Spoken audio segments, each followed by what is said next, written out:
नमस्कार, अस्सलामुअलैकुम, सत श्री अकाल। यूएई फ्यूल प्राइस कमेटी ने बुधवार को मई 2020 के लिए ईंधन की कीमतों की घोषणा की। कीमतें पिछले महीने से अपरिवर्तित रही हैं, अर्थात कीमतों में कोई बदलाव नहीं हुआ है। पर 98 पेट्रोल की कीमत 1.91 दिरहम प्रति लीटर, जबकि स्पेशल 95 की कीमत 1.80 दिरहम प्रति लीटर होगी। डीजल की कीमत 2.6 दिरहम प्रति लीटर होगी। यूएई फ्यूल प्राइस कमेटी ने बुधवार को मई 2020 के लिए ईंधन की कीमतों की घोषणा की। कीमतें पिछले महीने से अपरिवर्तित रही हैं, अर्थात कीमतों में कोई बदलाव नहीं हुआ है। पर 98 पेट्रोल की कीमत 1.91 दिरहम प्रति लीटर, जबकि स्पेशल 95 की कीमत 1.80 दिरहम प्रति लीटर होगी। डीजल की कीमत 2.6 दिरहम प्रति लीटर होगी।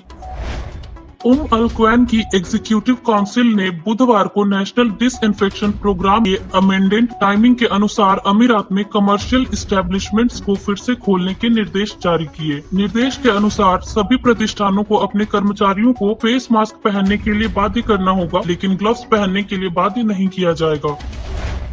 एतिहाद एयरवेज ने बुधवार को दुनिया भर के कई प्रमुख जगहों के लिए अबू धाबी से ऑपरेट होने वाली स्पेशल फ्लाइट्स की संख्या में इजाफे की घोषणा की। मई के दौरान एयरलाइन हाल ही में घोषित अबू धाबी से Amsterdam, Barcelona, Brussels, Frankfurt, Jakarta, Kuala Lumpur, London Heathrow, Manila, Melbourne, Seoul Incheon, Singapore, Tokyo, Narita और ज्यूरिख के लिए स्पेशल फ्लाइट्स फ्रीक्वेंसीज में वृद्धि करेगी। डबलिन और न्यूयॉर्क JFK के लिए भी उड़ानें जोड़े गए।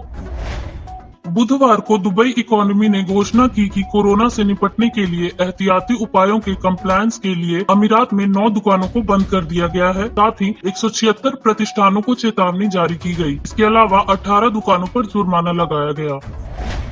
शारजा की रोड्स एंड ट्रांसपोर्ट अथॉरिटी ने बुधवार को 31 मार्च 2020 से पहले जारी किए गए अपने सभी जुर्माने पर 50% डिस्काउंट की घोषणा की। यह योजना 1 अप्रैल से शुरू होगी, जो कि 3 महीने तक वैलिड होगी। अपने ऑफिशियल ट्विटर अकाउंट पर अथॉरिटी ने सभी मोटर चालकों को डिस्काउंट स्कीम से लाभान्वित करने का आह्वान किया। सभी जुर्माना SRTA की ऑफिशियल वेबसाइट पर पेड किया जाएगा।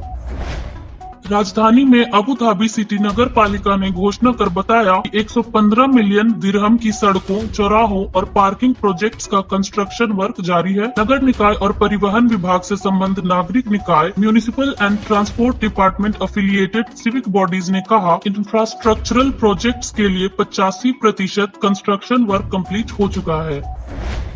अबू धाबी आइलैंड पर प्रोजेक्ट्स 2020 के अंत तक पूरी तरह से समाप्त हो जाएगा, जिसका उद्देश्य उन क्षेत्रों के निवासियों की आवश्यकताओं को पूरा करना है। प्रोजेक्ट्स में पार्किंग स्थल का निर्माण, न्यू सर्विस रोड्स, मौजूदा सड़कों के सुधार और संशोधन, चौराहों के साथ साथ बारिश के पानी के लिए जल निकासी कार्यों का कार्यान्वयन एवं अब तक 14 ड्राइव थ्रू परीक्षण केंद्र स्थापित किए गए हैं।